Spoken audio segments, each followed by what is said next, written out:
The date was April 26, 1717. A ship dubbed the Whydah had been infiltrated by pirates and was carrying gold, jewelry, and valuables worth in excess of hundreds of millions of dollars. Over the choppy waters amidst a rough storm, it sank, taking the gold and crew down with it. The famed shipwreck eluded discovery for over 260 years, sending treasure hunters, historians, and underwater archaeologists of a seemingly never-ending chase to nothing and nowhere. But then, thanks to one man, a lucky explorer by the name of Barry Clifford, we have our answers.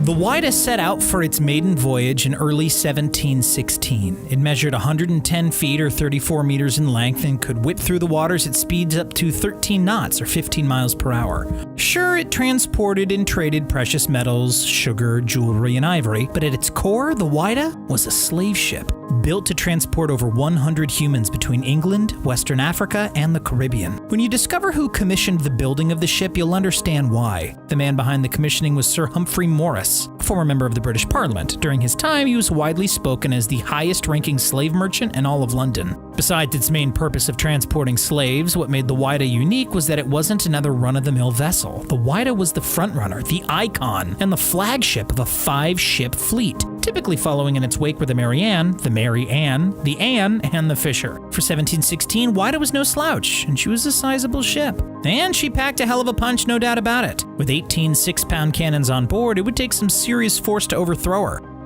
And yet, in late February of 1717, that force came in a hurry in the form of Samuel Black Sam Bellamy, the wealthiest pirate in recorded history and one of the faces of the golden age of piracy, who would do whatever it took to seize the Whydah from the captain of the time, Lawrence Prince. You see, Prince was at the helm of the Whydah when it was navigated through the Windward Passage between Cuba and Hispaniola. The landmass we know today is Haiti and the Dominican Republic. It was here, just after the Whydah had departed Jamaica, that Bellamy and his 150-man crew eyed their opportunity and aimed to take the Whydah for themselves. For 3 days, Black Sam Bellamy chased Captain Prince on the seas before the latter finally surrendered his ship near the Bahamas. At this point, Whydah was in the hands of the pirates, but since the former captain didn't put up a fight and went down peacefully without a struggle, Bellamy decided to give one of his former, smaller ships, the Sultana, to Prince, as well as about 20 pounds in silver and gold as a gesture of goodwill. That's the equivalent of over $5,000 US in today's value, compared to the 180 50-pound sacks of gold that Bellamy would soon have stored in between the ship's decks, and noting that its equivalent modern-day worth would have been about $142.5 million, it was a meager price to pay for a peaceful surrender. Now that Bellamy and his crew had control of the British flagship Whydah, they set their compasses for north and sailed towards the eastern coast of North America, past the Carolina states, aiming to make it to New England, specifically the central coast of Maine, making sure to steal, loot, and capture anything and everything of value from other vessels they came across along the way.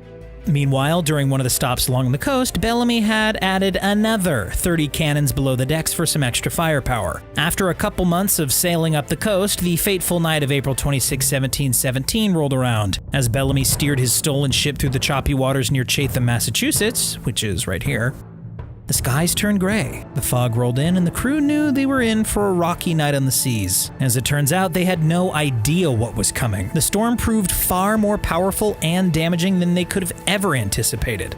Gale force winds were whipping in from east and northeast, which pushed the vessel dangerously close to the breakwater along the shores of Cape Cod. At midnight, the winds had reached 70 miles per hour, or 110 kilometers an hour, and thrashed waves of upwards of 30 feet into the sides of the ship. Eventually, Mother Nature battered Whydah into a sandbar, which caused the mainmast to snap, leading to its capsize. Over 4.1 tons of high-quality silver and gold, more than 60 cannons, and over 140 people were thrust out of the ship and into the water, left to sink to the ocean floor.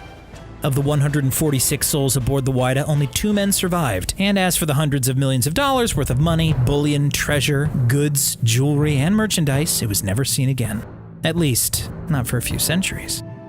Once news broke that a fully loaded pirate ship carrying a near priceless load had capsized, word spread like wildfire. By morning, hundreds of marine salvagers from the Cape Cod area, who were known as wreckers back in the day, were scouring the sea floor hoping to get their silver and treasure and take it home with them. After hearing about the shipwreck for himself, Samuel Shute, the royal governor of Massachusetts and New Hampshire at the time, sent out a trusty colleague, Captain Cyprian Southhack, a local salvager and cartographer. While Cyprian Southhack book would come back with nothing but a few conclusions and small scraps of worthless pieces of shipwreck, it was the map he drew, this map, that would eventually prove to be the vital clue in the solving of the puzzle. While you may not have realized it at the time, what you see before you is a real-life pirate treasure map, and there's your X marks the spot.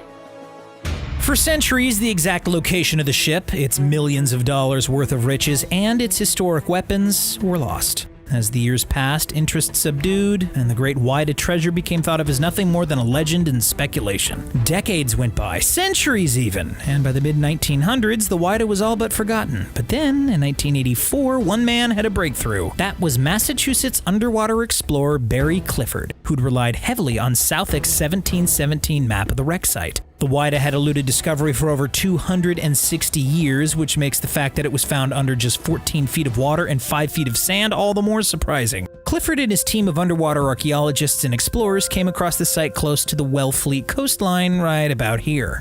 Honestly, it was a breakthrough. It was revolutionary. This one man had managed to uncover a long hidden treasure trove, or at least a significant part of it. In the 3 decades since the discovery in 1984, Clifford and his team have continued to unearth valuable artifacts after valuable artifact. Over 200,000 items from the ship, including shimmering coins and cannons, have been itemized and documented. One major find in the fall of 1985 was the ship's bell, inscribed with the words, "The Whydah Gally 1716. With that, the Whydah became the first ever official pirate shipwreck to have its identity proven beyond a shadow of a doubt. Even though the ship was officially found and identified, not all of the treasure was accounted for. After all, Bellamy's Whydah contained the treasure of over 53 other vessels.